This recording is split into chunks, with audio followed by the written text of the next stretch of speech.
ನಿಂತಿದ್ದ ಮಾರುತಿ ಓಮ್ನಿ ಕಾರಿಗೆ ಡಿಕ್ಕಿಯಾಗಿ ಲಾರಿ ಪಲ್ಟಿಯಾದ ಘಟನೆ ಸುಳ್ಯದ ಗುನುಡ್ಕ ಬಳಿ ನಡೆದಿದೆ. ಪೈಪ್ಗಳನ್ನು ಸಾಗಿಸ್ತಾ ಇದ್ದ ಲಾರಿ ಮಡಿಕೇರಿಯಿಂದ ಸುಳ್ಯ ಕಡೆಗೆ ಸಾಗ್ತಾ ಇತ್ತು.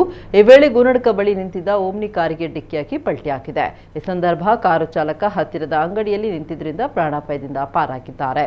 ಬಳಿಕ ಉರುಳಿ ಬಿದ್ದ ಲಾರಿಯನ್ನ ಜೆಸಿಬಿ ಬಳಸಿ ಮೇಲಕ್ಕೆತ್ತಲಾಯಿತು. ಲಾರಿ ಚಾಲಕ ಗಂಭೀರವಾಗಿ ಗಾಯಗೊಂಡಿದ್ದು ಅವರನ್ನು ಸುಳ್ಯ ಆಸ್ಪತ್ರೆಗೆ ದಾಖಲಿಸಲಾಗಿದೆ.